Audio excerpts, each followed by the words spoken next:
in which kind of country will you want your children to be? This is the question. It is not about you and me. It is about them. This is intergenerational. After we have elected them, you'll then see them sending their arrows ahead. You'll see Bill Gates come and meet your president. You'll see Tony Blair come and meet your president. You'll see Macron come and meet your president. You'll see all of them. And then they will never admit, but they'll be told, if you want money in agriculture, behave this way. If you want money in this area, behave this way. They will never tell that to the Chinese. They will never tell that to the Indians. They will never tell that to the Vietnamese. They will never tell that to the Koreans. But in Africa, they tell us. That is why, as I speak to you now, under this new scramble, the IMF and the World Bank are back, telling you who to hire in your universities, what to sell and what not to sell. It is a sad situation.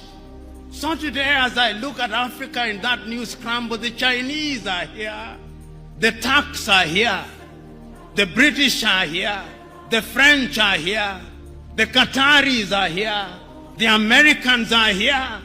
This time round, they are so subtle that we don't even recognize them, but they control us. What are we going to do about it?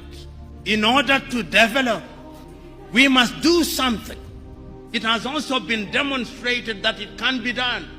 I've traveled across this continent and I've seen that development is possible. You go to Rwanda now. They are demonstrating that it can be done. Go to Kigali now. See what they are doing in the health sector in their own small way. See how they are collaborating in the area of mobile telephony in their own small way. It can be done. I've been to Botswana and I've seen what they are doing in their own small way. I've been to Mauritius, see what they are doing in their own small way.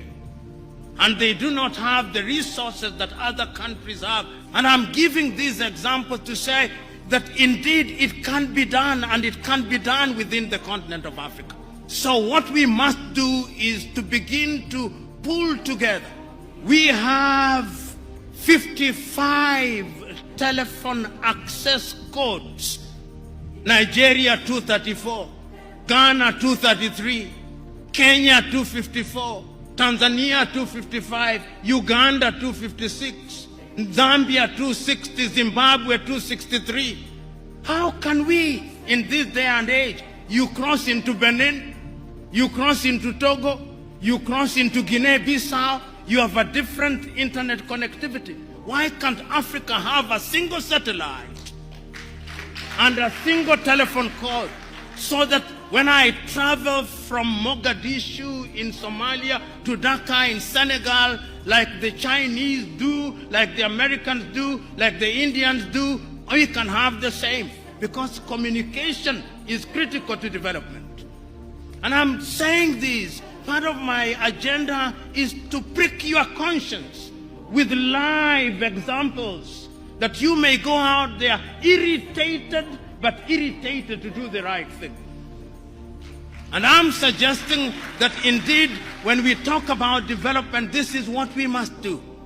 Is Africa conscious of her state? Yes, Africa is conscious. This is what makes me happy.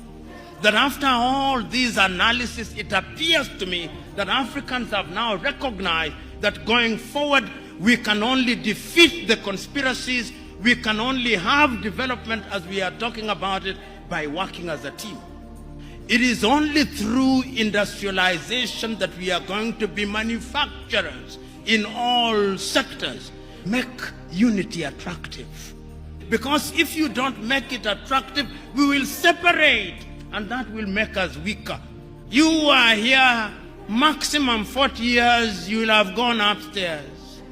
But after 40 years, in which kind of country will you want your children to be? This is the question. It is not about you and me. It is about them. This is intergenerational. Africa must change. Africa can change. And it can only change if we change our minds. And our minds we must change.